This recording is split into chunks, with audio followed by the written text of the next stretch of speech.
महान पंडित आचार्य चाणक्य ने चाणक्य नीति में अपने जीवन के अनुभवों को साझा किया है। इसमें उन्होंने जीवन को सही तरीके से जीने के बारे में बताया है। आचार्य चाणक्य को आज भारतीय इतिहास के महान विद्वानों में स्थान दिया जाता है। अगर उनकी बातों पर ध्यान दिया जाए तो व्यक्ति जीवन में कभी मात नहीं खा सकता।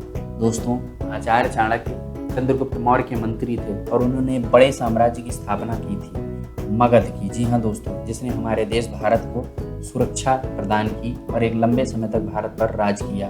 संस्कृति सभ्यता का विकास हुआ इसमें भारत का, और भारत ने बढ़ चढ़कर अफगानिस्तान से लेकर दक्षिण में कावेरी तक इसका राज रहा, जो अब तक का सबसे बड़ा राज्य था। चंद्रगुप्त मौर्य के नेतृत्व में ये राज्य स्थापित हुआ, जिसमें आचार्य चाणक्य का सबसे बड़ा योगदान था, एक शिक्षक होने के नाते। तो दोस्तों, आचार्य चाणक्य ने जो अपना ज्ञान था, उन्होंने जो सीखा, जांचा, परखा, समझा, उसे उन्होंने अपनी एक महान पुस्तक चाणक्य नीति में संकलित किया। इसमें बहुत सारी ऐसी बातें थी जिनको यदि व्यक्ति जीवन में अप्लाई करता है तो सफलता की नई नई ऊंचाइयां छू सकता है। तो उसी महान पुस्तक से हम ज्ञान के बिंदु, ज्ञान के छींटे आपके लिए लेकर आए हैं। आज की इस वीडियो में हम आपको बताएंगे कि आचार्य चाणक्य ने चाणक्य नीति के अंतर्गत 5 प्रकार के पिता की बात की है। जी हाँ दोस्तों, पिता यानी कि फादर। बताया है चाणक्य जी ने कि व्यक्ति अपने जीवन में 5 लोगों को पिता मानना चाहिए।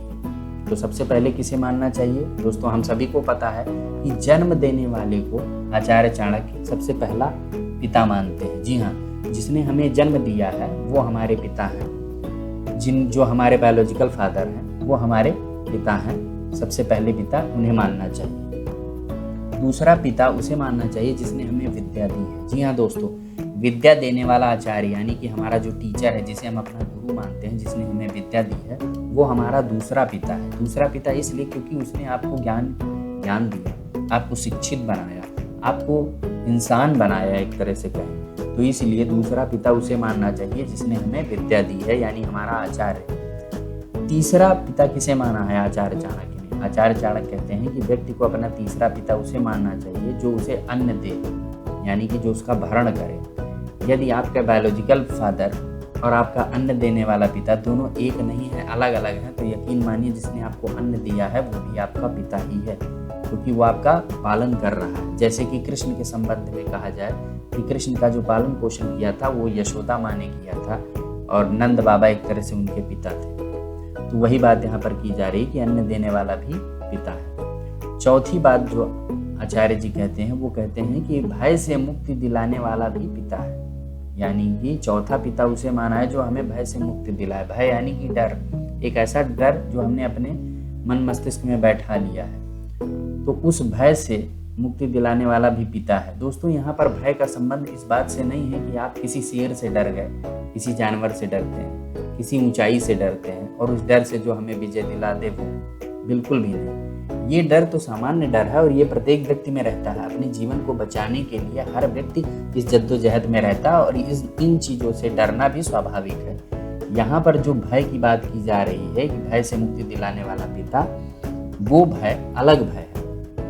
भय इस बात का कि आप फला चीज में हार जाएंगे, भय इस बात का कि आप सफल नहीं होंगे तो क्या होगा, यानी कि एक ऐसा भय जो भय वास्तव में एग्जिस्ट नहीं करता, लेकिन आपने अपने मन मस्तिष्क में उसे बस बना रखा है, इस बात से कि कहीं लोग ना कहें कुछ, कहीं लोग ये ना कहें, कहीं लोग वो ना कहें।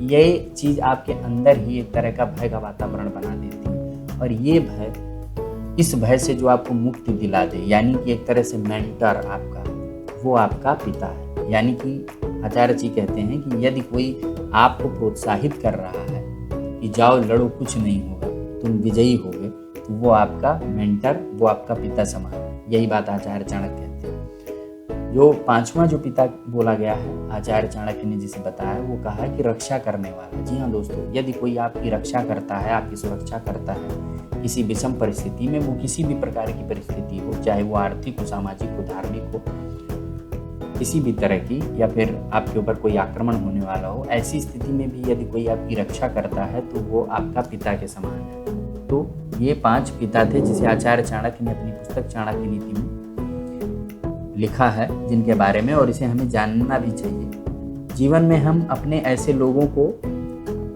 अपना आभार जरूर व्यक्त करते हैं जिसने हमें जन्म दिया, जिसने हमें विद्या दी, जिसने हमें अन्न दिया या फिर हमें भय से मुक्ति दिलाई और रक्षा किया, परंतु हम ये बात नहीं जानते कि उनका आदर हमें पिता के समान ही करना चाहिए। तो यही बात यहाँ पर आचार्य चाणक्य कहते हैं कि हमारे जीवन में 5 पिता होते हैं और इन्हें हमें आदर सत्कार सम्मान देना चाहिए, इसी से हम आगे बढ़ सकते हैं। आज के दोस्तों इस वीडियो में इतना ही। यदि आपको पसंद आया तो प्लीज़